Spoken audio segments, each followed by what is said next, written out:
sick of the lies that bring us all sorrow and pain, the innocent cry,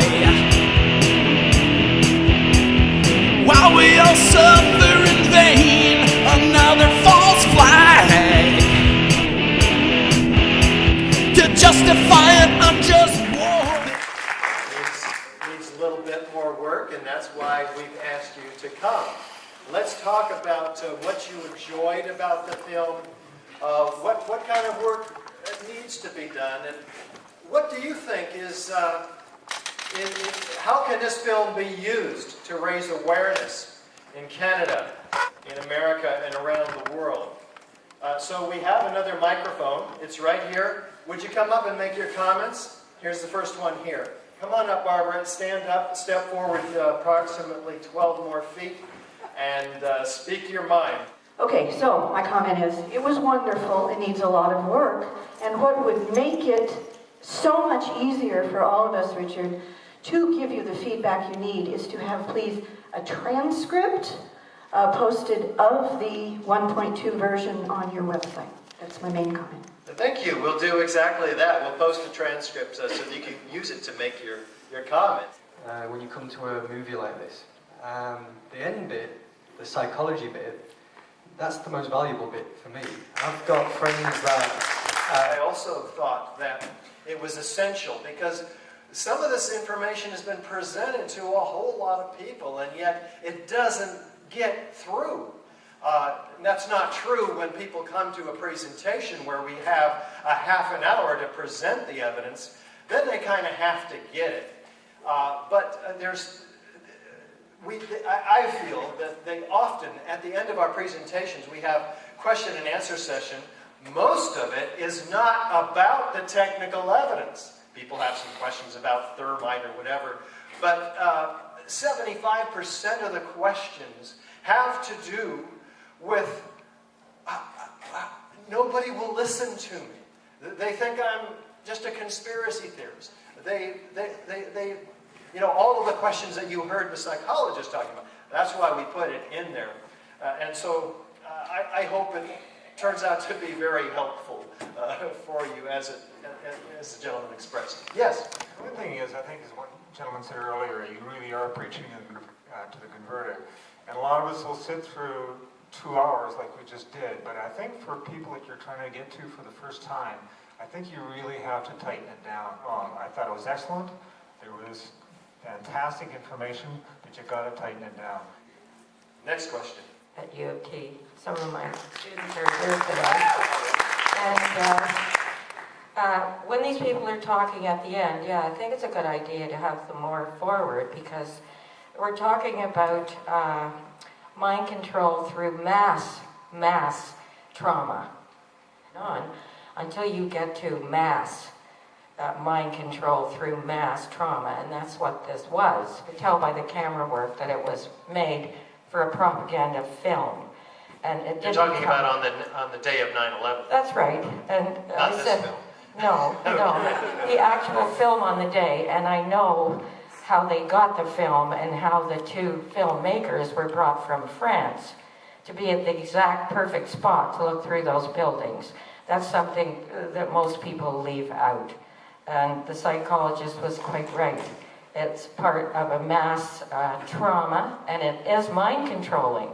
The whole damn country's been mind controlled, except for people like me who weren't traumatized, because I don't believe any of that shit in the first place. So I'd like to congratulate you and your friends. I think you're all very brave people and tremendous patriots. I was wondering if the recent work of Judy Wood, Dr. Judy Wood, who's the materials expert from Dartmouth, made any sense in terms of additional forces that might have been applied to the felling of the towers, or whether there had been any coordination of evidence or discussion of evidence, which is, I know, very new and sort of late breaking, and whether there might be room for an appendix if any of that stuff made sense. That a lot of these things don't make sense, and I'll tell you why. There are a number of theories out there that pick up on phenomena that occurs here and there, and there are hypotheses that are created that generate some interest by people. Dr. Wood is one of those examples where she has looked at some of the evidence for some of the destruction of the cars and so forth, and the way the towers came down, and suggests that directed energy weapons are responsible for this phenomenon.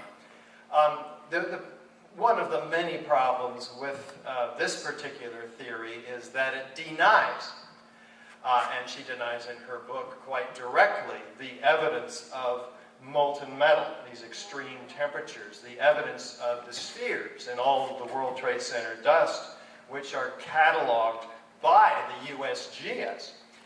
She denies the hot sulfur corrosion attack on the steel, which is documented by FEMA quite carefully. And denies, of course, the nanothermite particles found in all the World Trade Center dust by this international team of scientists, which you heard about. So when somebody has to deny all of the evidence that is so clear to not only every architect and engineer almost that we present this to, but then create an elaborate theory around it that makes no sense whatsoever as far as some untested hypothesis about energy being directed to destroy the tower somehow in the exact manner that a set of explosives could very easily explain.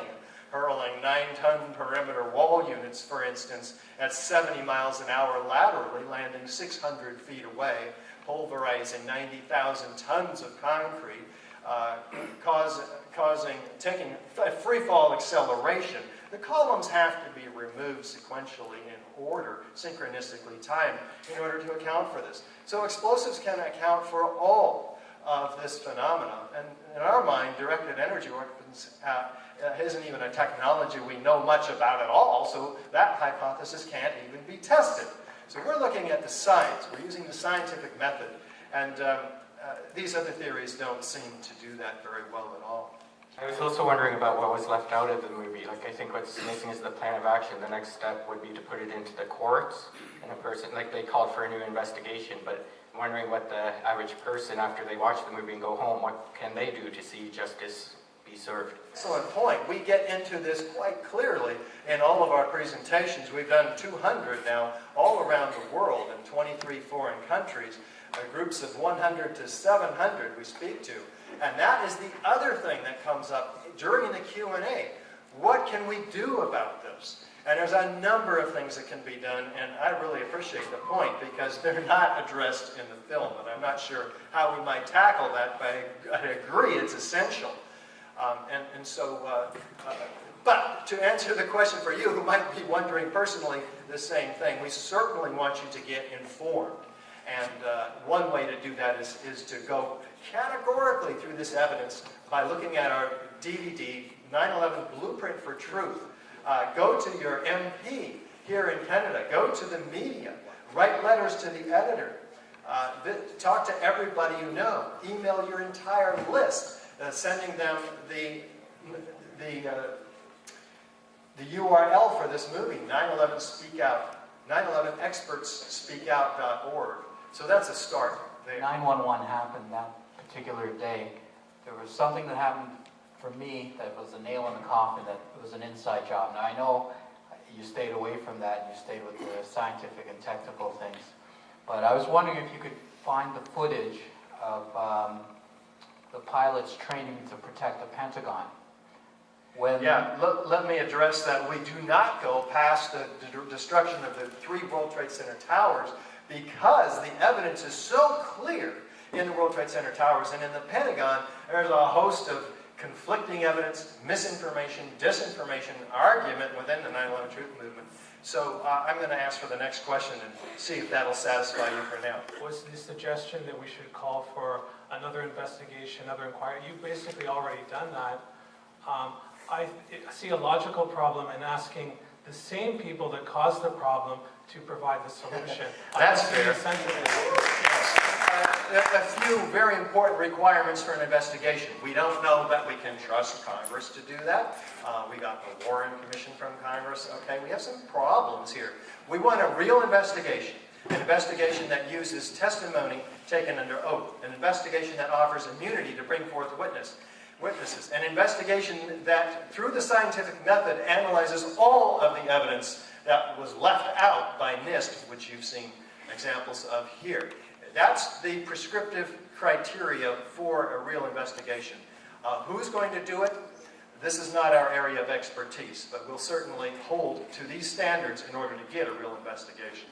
A great film as a publisher of the Toronto Street News. That will inspire me to keep going another year when I'm trying to retire.